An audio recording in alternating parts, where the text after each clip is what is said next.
played there all night long.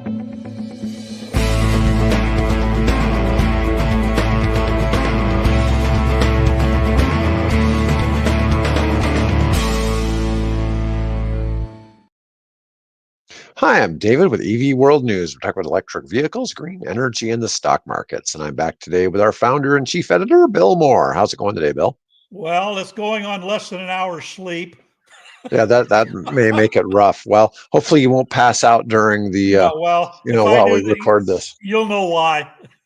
Yeah, well, that would be interesting. One of my friends gets on a lot of Zoom calls, and he kind of looks like he's praying, but because he'll be there just like this. And then when somebody asks him a question, he'll start talking. So I Right. think he's actually listening, but he just kind of rests down. on Zoom like this. And it's just Right. like, oh, Lord, I'm pretty sure he's just worn out. All right, let's start out talking about Tesla Cybertruck trade-ins are now open. Depreciation is real, but is private sale not allowed? So it is still unclear whether you can sell your Cybertruck privately. You can trade it in, and they're talking about a 37% depreciation, I think, already. Yep. Yeah, that's pretty big for 2 years, considering those didn't get the $7,500. And we talk a lot about. I think we're looking here, folks, at the Edsel of Tesla. It just, I'm beginning to see more people referring to it as a flop. Yeah, you see that a lot. Well, it all depends, though. People either like it or love it, or love it or hate it, kind of thing. And well, I'm in the latter category. I think it sucks. But yeah, well, there you go. It is a bizarre design. It seemed really cool the first bunch of times I saw him, and the more I see him, it's like, yeah, that just looks kind of weird. The thing is, he has such really good designers, and I have seen some amateur designs of what people thought the truck was going to look like, and damn, they were nice. And then this thing rolls out there on stage at the reveal, and I thought, what the heck is that thing? It's so, from at least from my aesthetic perspective, it just was, it's just a design disaster. Oh, it got attention. Boy, it sure did. But wow. It looked like, well, the basic design looks like it was designed by a first grader. Okay. Well, that's kind of like when you're drawing a truck, it's like, okay. That's kind of what it looks like. So there's a story about that. All right. I am in a local, local fast food store. And a Cybertruck pulls up, parks there, and the person gets out and goes and does something back in the bathrooms or whatever, comes out and they drive away. So there's another couple that are there. And as we're walking out, I asked them, they have a young teenage son. I said, well, so what do you guys think of that Cybertruck? And, they're about, same opinion as I had, except for the kid. And the kid said, I really like it. And I said, why is that? He says, because it was designed by Elon Musk's son. There you go. Elon told his son that this is, I'm going to build this truck for you. So maybe there's some merit to the idea. It was designed by a first grader with a crayon. It really does have that. It has such basic shape. It looks like a little kid drew it. That's about my level of artistic talent. So that's probably about what I would draw. If you asked me to draw a truck, it would probably look a lot like that. Yeah. Yeah. So, I want to talk about something else that wasn't on our list today. So, I saw something on Reddit. Somebody was talking about driving an Audi e-tron SUV from 2021 on Uber, and how much money he was making with it because it qualified for all these special things, luxury and larger vehicle and all this. You can get one of those now. There's some for sale that qualify for the $4,000 tax credit. So it was a $78,000 new. They're under 25, and you can get the 4. This is a 2021, and these are like 50,000 miles on them. Right. I'm like, wow, that is huge. Sounds like somebody's in the market. Yeah, that is huge depreciation for a $78,000 car. Now, when you think about it, um, that that is a 2021 Yeah. was when cars were really expensive, right? So that's part of it too. Yeah, yeah. You can look up the Audi e-tron Quattro SUV Premium, um, which is like the mid. There's like three tiers of them. Trim wise, it's the middle tier, Hmm. and there's a whole bunch of them for sale across the country. Of course, nothing near Nebraska, but I'm just like, there was a whole bunch of them that were at 25, 24, just like that, and they qualify. Or Well, people already took the $4,000 and had it priced. It was showing 20 or 21,000. yeah, yeah. Well, all it takes $1,000 to get it shipped here from California. It depends on where you're shopping. If it's something like Right. Carvana, they want like $2,000 or more to ship Oh, in a car. Yeah, they you can get it cheap. really try You to can get it gouge you for that. cheaper than that. Yeah. Yeah, but anyways, I thought that was just a shocking, um, that vehicle is now in there. There's some Model Ys. I know, like the used EV dealers, if they get a Model Y that hits that 25,000 mark, they go really fast. Yeah. But there are some of them hitting that, so it's interesting to see the depreciation on some of the cars, and just they're getting there's starting to be enough, because when that $4,000 tax credit came out, there really weren't a whole lot of used EVs to buy, right? And now there's more and more cars coming off lease. You got other brands, because for the longest time, it was just Bolts, Leafs, Model 3s. Now Yeah. there's a whole bunch of other things Yep. getting in there. Anyways, yeah, it does look a little bit like a stainless steel refrigerator. Yeah, Yeah. Way to go, Owen. yeah. So Actually, let's. my refrigerator actually looks better than that, but So we previously talked about the Xiaomi SU7. Now they're making one called the YU7.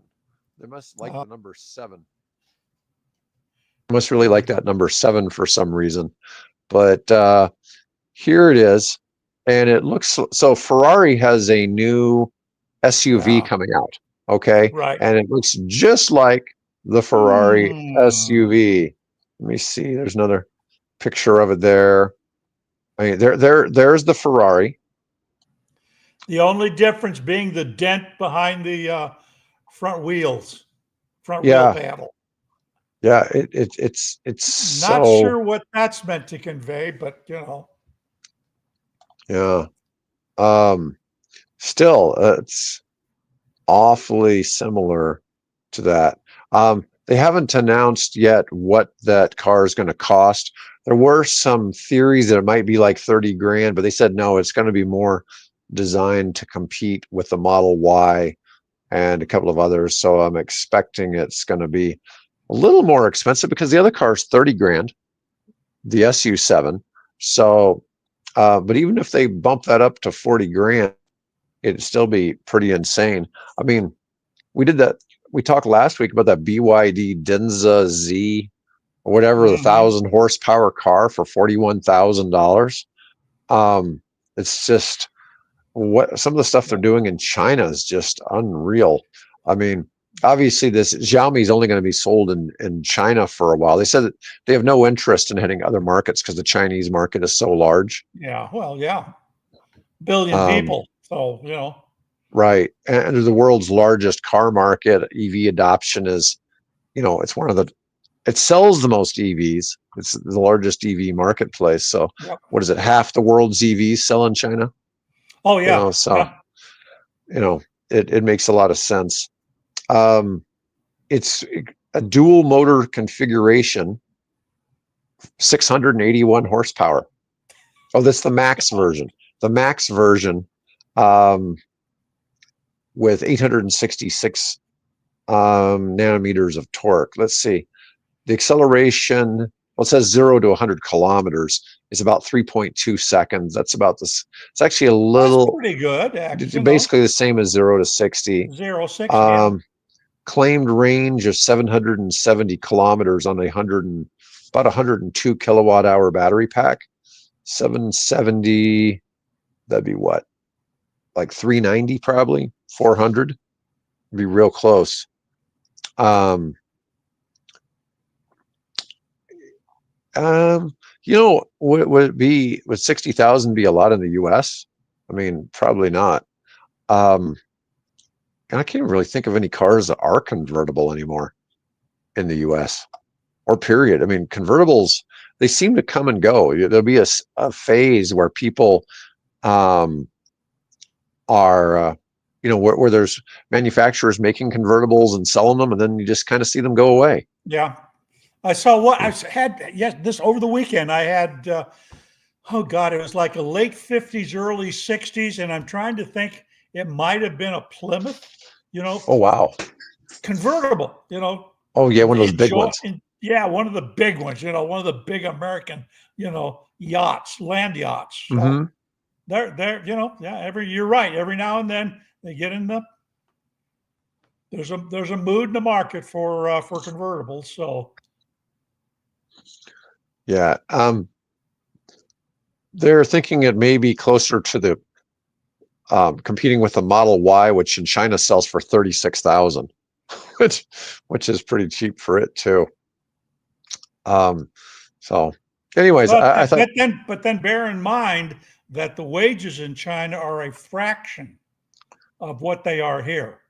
So it's not true. like, you know, it's like buying that car is like you're a upper middle management, you know, guy, probably getting there may even be some company assistance in, you know, in buying those things like they do over in Europe. So, yeah, that 60,000 is a huge amount of money to me. And I can imagine it's a lot more for the average worker in China. All right. So let's talk about Kenya, not a country we really ever talk about, but this is kind of funny. So it shows this picture, and we're talking about mainly electric motorcycles in Kenya. And this picture was taken at a gas station. But what's funny is, swapping. well, I'm looking at all the pictures of the camels. So it's camel, it says leaded premium, all that. But this guy's got his motorcycle and he's swapping out the battery. Yep. And one of the battery these are called, I think they're called bodas over there, if I remember correctly from the article. Basically, they're not a share. Well, they're kind of like a Uber type of situation, but instead of a car, because obviously cars are very expensive, these guys go around these motorcycles and they pick up passengers and take passengers to, you know, school or work or appointments, you know, that type of thing. So this is the Kenyan You're version. hauling a passenger around on your on the back of a motorcycle. Yep. But it's got to be faster than the was not TikTok. Come on, Bill. The three wheelers that they have in India. You know, the tuk-tuks. There we go. For the tuk-tuks they have in India. You know, because those are like what, 25 miles an hour or something. These, of course, can you know, do 40. I would imagine 40, 50 miles an hour. So it's you know, it's a way for people to make business, guys to make an income, and it's a clean way to make an income.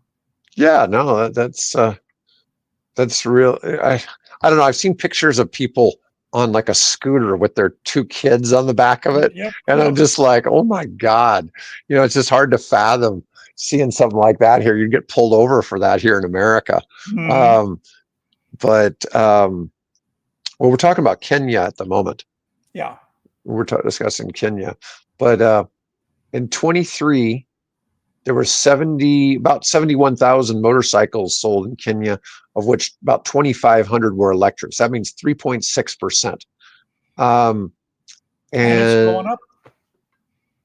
Yeah, now it's gone up. Let me see if it gives numbers for 24. Okay, so it went from 3.6% in 24 to 7.1%. And I mean, from 23 to 24. So 24 was 7% of the motorcycles. 68,000 registered, of which 4,800 were electric. Let's see. ArcRide is an e-mobility battery as a service provider.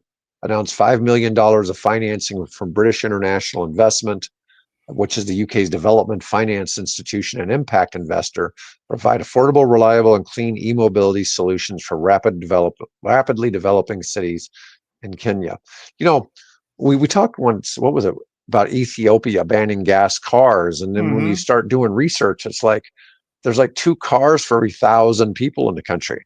Now, they use bicycles and they use motorcycles, Right. but it's very rare for somebody to have a 4-wheeled vehicle in a lot of these countries.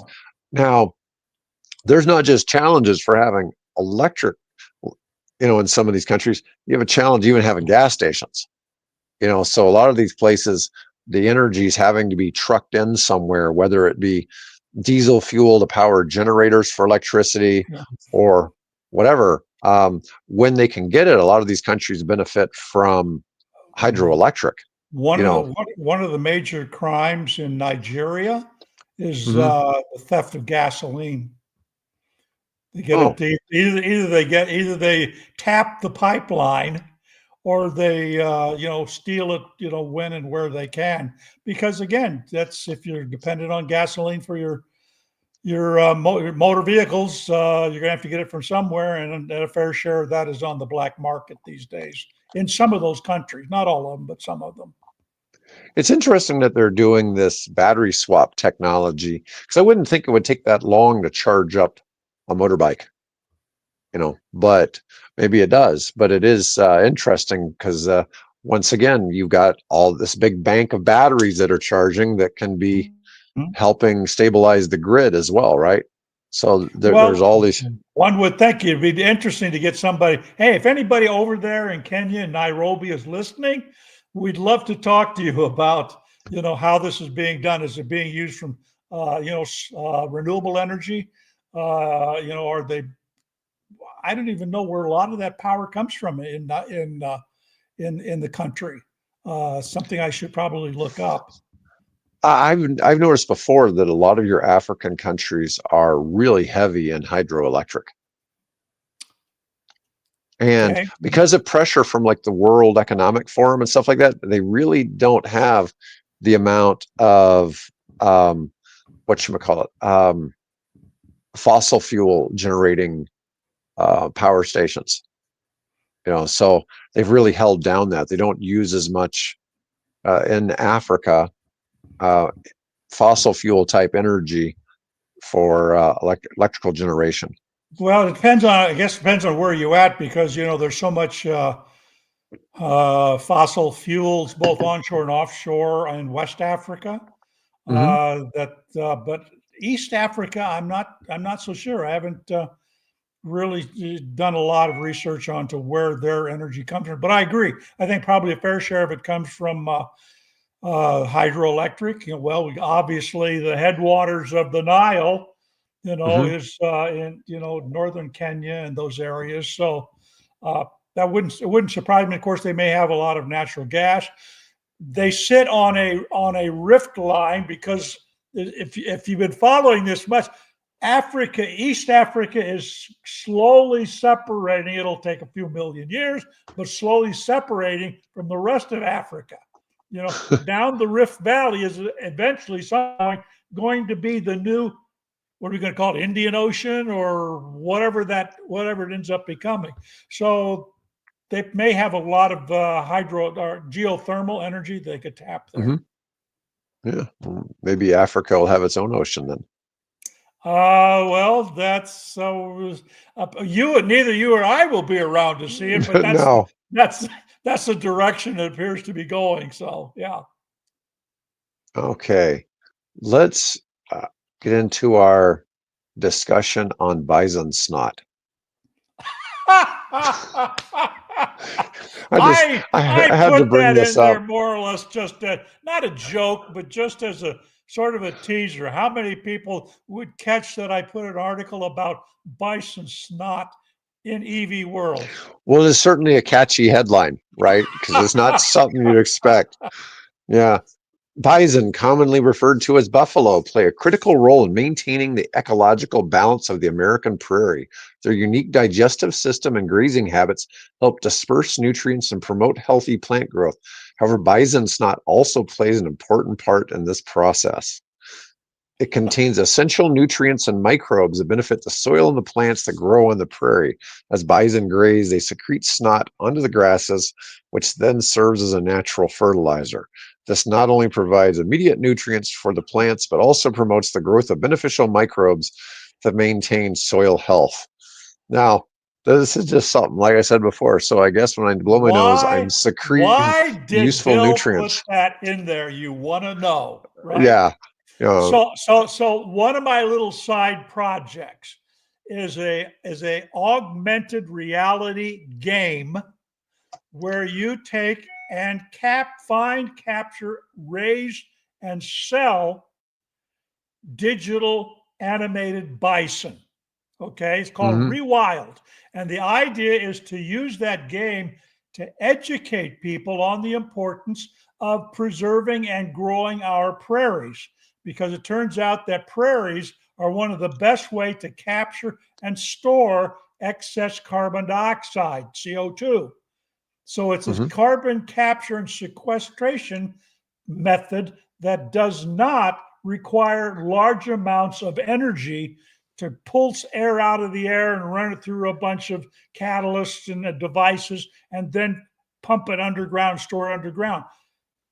Prairies do that naturally, powered by sunlight, and bison play a key role in that. So that's kind of why I stuck that in there. Just one of my little personal side interests, on interest in, the ecology of the Great Plains, which is where both of us, happen to live. So that's why I stuck it in there. Yeah, we don't have a lot of free range buffalo anymore. They exist, but there's not a whole lot of Well, that anymore. well, it came back from only 500. There were only in the United States area alone. I don't know if that includes the woods bison in Canada or not, but as far as the Great Plains bison, there are only about 500 left out of what is estimated to be 30 to 60 million bison that once roamed in the early 17, 1800s here on the Great Plains. And of course, they got wiped out, and that's another story entirely.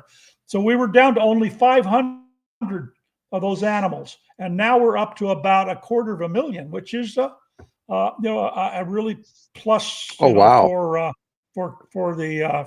now. A lot of those are being raised in captivity, and in the Hmm. sense that they're put into controlled fenced areas, but large fenced areas, because they're not like beef cattle where you can kind of confine them. You have to give them the space to roam. So Memphis, Tennessee has a park, a public park called Shelby Farms, which is the largest public park that's in a city in the United States. mhm. Anyways, it has buffalo that roam through certain areas of the park. Yeah, you Yeah, can so take there's a herd there. yeah, it takes bison. It takes about 5 acres per bison to support them without having to give them feed and hay and natural supplements like that. So depending on the size of that park, I It's a big imagine they're park. probably doing. Yeah, I imagine they're probably doing, if it's any kind of appreciably sized herd. And bison like to congregate in herds of about a minimum of about 5 and up to about 25, Hmm. make up a family. And then, of course, when they used to go into their annual migrations, then we would see, they would write about these herds of bison that would go for days, you know, passing a given point or blocking railroad tracks and things like that. So it's again, I'm fascinated by the whole ecology of bison. So Well, apparently, it's okay for our listeners to branch off. We sure do branch off into some weird stuff sometimes, Bill. my You fault. know, Sorry. yeah, that's all right. That's all right. Yeah. But anyways, I had seen that on there when I was doing research for stuff for us to talk about today, and it's like that's just too rich not to cover. Yeah. All right. So let's talk about California's eVTOL air taxi startups face daunting hurdles. I wonder what we could have here. The FAA is probably the biggest hurdle. They must finalize comprehensive rules for eVTOL operations. This includes certifying the aircraft, establishing pilot training and licensing standards, and defining operational guidelines. So in the next 3 years, they've got to get all of that You completed. got to So get all that together. That's only the first major hurdle is to get by the FAA. yeah, I mean, people are currently flying them that are test pilots. Test pilots, yeah. They haven't really given real guidelines. That they're on a tight timeline, and without these certifications and regulations, commercial flights cannot legally occur. I mean, we had somebody on here who was trying to create eVTOL service around between Denver and the ski resorts, and I'm sure he's dealing with that same kind of stuff. It's interesting how, on the one hand, we want government regulations to protect us from, bad things.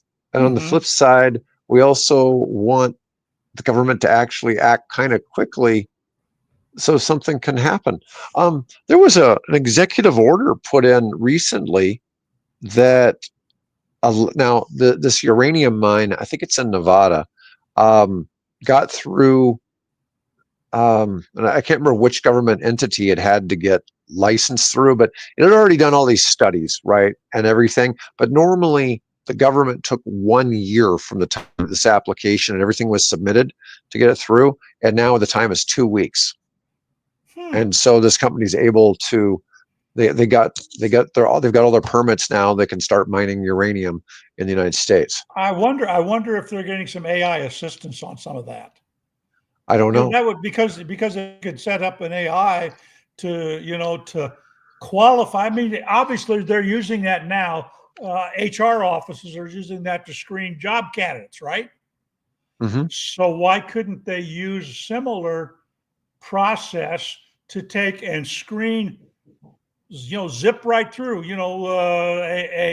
maybe you got to sheath the documents that high, Hmm. all the reports and things, and somebody's got to read it and review it, have the AI, and it could do it, in milliseconds, go through it and say, okay, here's what you need to, here's the additional reporting that we need to see. You're good on this area. And once you get the other part corrected, we'll, we'll approve it. I could see that happening. That would be a big savings in time and federal outlay. So Well, you look at this situation here. Um, EV tools are, part of the idea of designing them is so that they can, I'm sure, to be somewhat autonomous flying anyways, right? I realize there's going to be depends. pilots. I realize there's going to be pilots, but you've got to Yeah, expect with the nature of technology now that these are going to yeah. be The Chinese, capable of autonomous flight. yeah, eHang over in China is already doing that. They're Hmm. already got, I think, the first step approved to actually fly tourists in their VTOLs autonomously. So, yeah, that's the direction this is going, definitely. Instead of having a six-place passenger with five passengers and a pilot, you'll have all six passengers, which is an additional revenue source for you and savings since you don't have to pay for the pilot. So, yeah, I could see that going. Whether that'll happen here in the next by the Olympics, I have my doubts. It'll probably be sometime in maybe the 2030s after people start to get comfortable with it. Yeah, you just got to wonder. It's like, well, how much can the government slow things down? Um, they also they don't have vertiports for it yet. Now, some of this, you know, they can modify existing facilities. They need to be strategically placed to serve Olympic venues, athletes, and visitors effectively. I mean, helicopter pads aren't that common, right? Right. But I mean, I don't suspect that there's much difference between a helicopter pad and what they want for these vertiports, right? It depends on the type of aircraft, whether it's a true VTOL, where in other words, it just lifts like this, or Hmm. generally they go like this, or whether it's a exaggerated short takeoff and landing where they've got a short runway, length they have to cover, and then they're airborne. I think it depends on what the company is operating. Yeah. Um, I see this comment about AI writing a doctoral thesis in about 3 seconds. It is amazing what AI can crank out. I use an AI program to generate everything from web pages to pitch decks to marketing presentations, things like that. And the AI will go out and do research, but generally, like for it to create me a 10-page graphical outlay, um, it'll take it about 20 minutes. I mean, Yeah. it's not as quick as you'd think. I mean, but it's stuff that somebody would have charged thousands of dollars for Yeah. previously, and it'll go out and it'll get quotes. If I was doing something, about EV world, it would go out and say, it would find a quote and said, Bill Moore said, back in the, it'll find something on the internet from 1998 or something, and Bill Yeah. Moore was quoted as saying this, this, this, this, Yeah. and it it was really fascinating because on like every page it would have quoted some, Yeah. the people we're talking about, Yeah. and show things that they've stated are part of their goals, and then it's in their that 3 Mr. Right, 17 Mr. Printed out. Yeah, probably. Especially if you're using a dot matrix printer. Not I matrix remember, printer. Yeah. man, I remember how loud my first printer was. I don't know, Yeah. it's like a bam, Yeah. bam, bam, bam, bam, bam, bam, bam, Yeah. bam. Yeah. Might as well have had somebody drumming. It Yeah. was so loud. Yeah, I remember mine well. Yes. I couldn't, I wasn't allowed to use it after 9:30 at night, I think. So Okay. you just wake people up at the house. Um, yeah, safety, actual and perceived, beyond regulatory certification. eVTOLs must demonstrate an impeccable safety record from the outset. Any incidents, particularly during a high-profile event like the Olympics, could Yeah. severely damage public confidence and Yep. hinder the industry's growth. Yeah, I mean, it's a real issue. I think, when you're starting to talk about interdimensional travel, vertically, and Right. maybe not through. That's Not probably the through wrong not word. through time, but at Yeah, least through space. Right. right. Yeah, it's going to be quite interesting. It says high initial costs. That they're going to be as expensive as helicopter charters. The guy we had from Denver, he was saying that he thinks he can get it down to where it's not much different than an Uber ride. Of course, if it was an Uber ride from the Denver airport to a ski resort, that I, might be a I, couple $100. yeah, I bet it is. Yeah. Yeah, but still, it's yeah, security. Flying aircraft in a high security environment like the Olympics necessitates rigorous security measures. See, that to me, that would be probably the bigger issue. Um, is how would you figure out security with drones and other stuff flying around? Yeah. You know, well, Yeah. yep, George Jetson. It's going to be an increasingly complicated world. That's for sure. Yeah. Um, all right. So let's talk about the bigger issue today. Let's talk about states' rights. And you and I have talked about this a little bit Yeah. already, but so 11 states launch a coalition to expand clean cars in the face of federal attacks. Um, Congress is attacking clean air, and in that, 11 states have launched an Affordable Clean Cars coalition to expand access to clean cars, even as the federal government tries to raise costs for Americans and drag down the U.S. auto industry during the all-important transition to EVs. You know, yeah, we still have an FAA. Um, the issue you get here is, for some reason, it's perceived in the United States that people don't want electric cars, even though we see on the West Coast they do, and we see the transition, and we see that across the whole planet, 1 out of every 4 cars, new cars sold now, is an Is EV. electric. Yep. 1 out of 2 in China, 1 out of 4 in California, but the rest of the United States, it's like about 1 out of 8. And anyways, it shouldn't be we've talked about this before, it really shouldn't be a political issue. As we've talked about, some of these amazing cars are releasing in China at ridiculously cheap prices. Um, it's just a matter of time before people are able to start selling stuff cheaply like that in the US. It's just going to be a function of time, right? Yep, sent you a link here this morning to the latest video that Sandy Monroe did with the electric Viking. Hmm. Our can't call him a colleague because I never met him, but at least he covers a similar topic. He really does a bang Yeah. up job of it too. Hmm. But anyway, so he's interviewed Sandy on a couple of occasions, and they're specifically talking about China and the impact that where China is with respect to American car makers. And again, Hmm. Sandy comes out and says they're 5 years ahead of us. And he lists all these things as to why they are.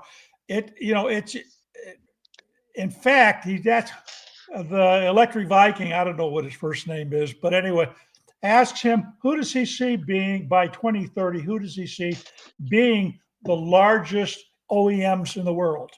Right now, it's Volkswagen, and Volkswagen's got its share of problems, and Toyota. I don't know who number three is, um, Ford or GM possibly, but Sandy says number one, without a doubt, will be BYD. Hmm. Maybe Toyota number two, but that's kind of a question mark.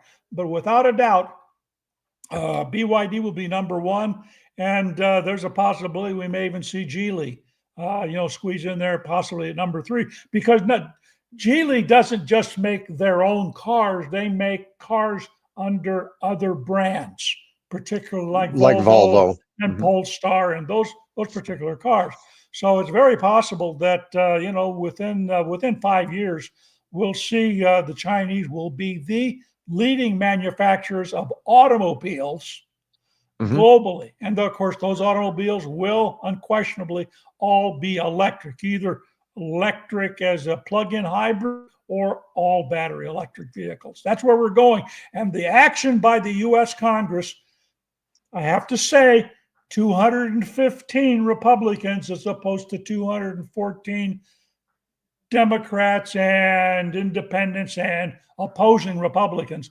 But that narrow little skinny majority is basically causing the American automobile to be eclipsed by a country. Their main manufacturing when I was in China the last time was still bicycles. Hmm. So now we've got them where they will become here by 2030, very possibly the world leaders in advanced vehicles that are 5 years ahead of US manufacturers. Yeah, it's scary to think about, but I don't know how much you can. We've seen the writing on the wall for years that this is going to transition.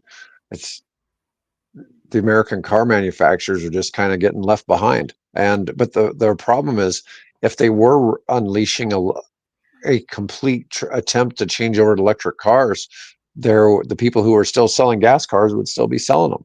Yep. And so right now we still got It's market tough. sentiment. Market Yes. sentiment is still to buy gas cars. It's just you know This is why when you look at how cell phones spread, we didn't have mhm, to wait for landlines, right? In the countries that didn't have landlines, they went straight to cell phones. mhm, right. Here we're still in the landline, maybe cell phone, clunky big box stage of development. The Mhm. bricks you carried around, landlines and bricks where our car companies are today. China already to straight to cell phones. Yep. Yep. No question. So Congress rescinds California's ability to set its own emission standards. Now, I don't completely understand this. So they just passed legislation, the House and Senate, that would eliminate California and other states' rights to set their own emission standards. Now, I really don't understand this because, a lot of talk we've had on here is, a lot of things should be states' rights to pick how they want to do things. I mean, in my mind, if California wants to have higher standards, that's kind of on them. Um, the only thing where there's a challenge is like when they made it so that you can't drive trucks that are 2010 or older. semi trucks in California. That caused some problems, and that those trucks can only start picking up loads in Nevada and Arizona.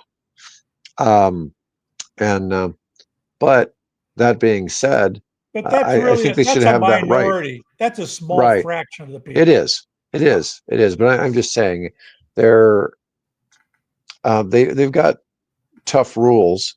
They've even got the rules on lawnmowers and weed eaters and Yeah. stuff like that. Well, you Um, know why? The average gasoline lawnmower mhm, generates the equivalent of a car driven annually, driven mhm. 20,000 miles a year. The average lawnmower, gasoline four-stroke automobile. That's why getting people to switch over to a gasoline vehicle or over to an electric mower, I'm sorry, get to a gasoline mower is effectively taking another car off the road in California. That's why they're doing it. Oh wow, yeah. I didn't realize that it used quite that much because you're only mowing the grass like every week to 10 days. Yeah.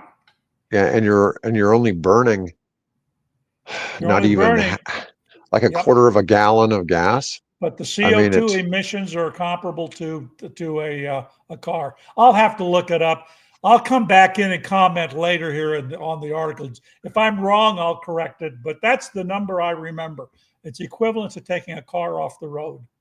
yeah. If we're wrong, we'll do a retraction. We don't care. It's not our news. We're just telling you what the news is. We're not It's really. it's my We're, it's my it's my failing memory. So there you go. Um, yeah, it's not so much that we're giving you. Well, we do give our opinions on a lot of the news, but we do read the news and we try to read it without so much bias, if we can help it. You know, but that's it's hard. that's not always That's easy to do. that's hard to do right now. Believe me. Yeah, but yeah, you had an article about Yep. you had an article about why we need to you know look at states' rights, and there's a lot of issues. Though what'll happen is you got this with the EPA and California and all this. Then you have issues with everything from abortion, gun control, all these things, and in some cases people want to say, well, it's not fair that it should cover the whole um, country kind of thing, and others, think it should be differently. I'm really a firm believer in states' rights. I mean, if California wants tougher emissions, and that's what the people vote for, they should have tougher emissions. In Nebraska, we're probably not going to have the same thing. Oh Well, God.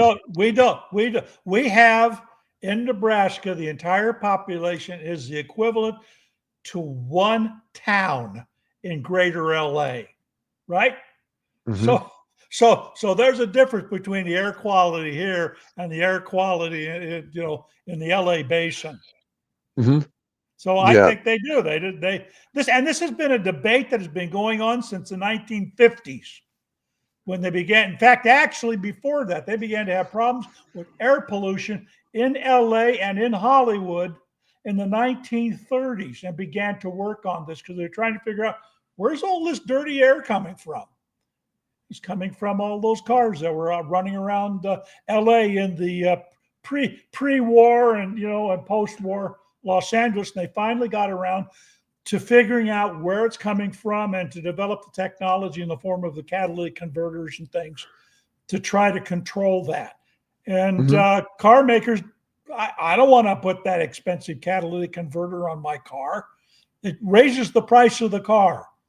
Yeah, Right. but it maybe makes the air a little better for the people in the San Fernando Valley. Yeah. All So right. Well, why don't we talk about how big Joel's yard must be for him to need 4 gallons of gas to mow it? huge. Holy crap! You well, must have at least a 2 acre yard. that and he Um, probably could have bison roaming there. yeah, Then he wouldn't have to worry about mowing it. yeah. If you had the bison, yeah, there you The go. bison, yeah, Yeah, but then cleaning up behind them might be a pain. yeah, Um, yeah. That's fertilizer, and if you let it dry, you can burn it in your barbecue. yeah. Um, Let's see. So let's talk about the $250 EV tax.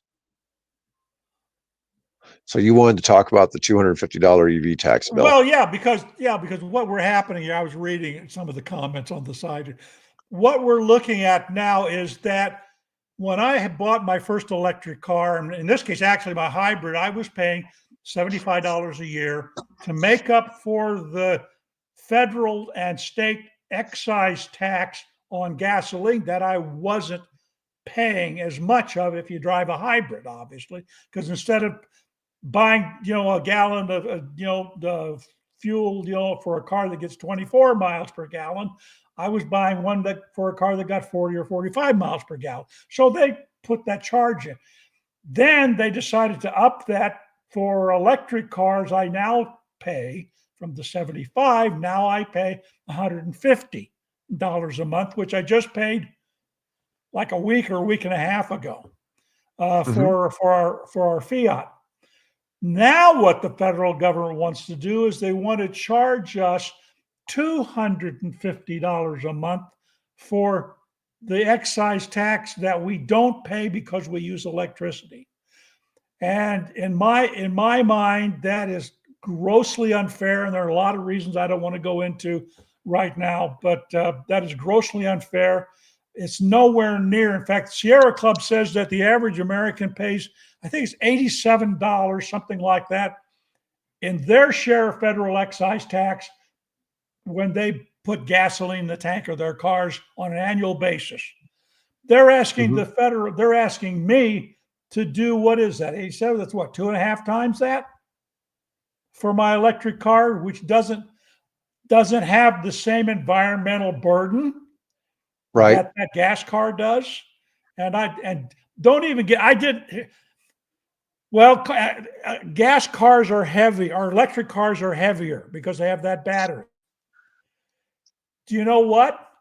That's not true, because what you're forgetting is that I carry my fuel around with me all the time. All I'm doing is just shuffling electrons back and forth between the negative and positive cathodes. I'm not adding anything. I'm not releasing anything.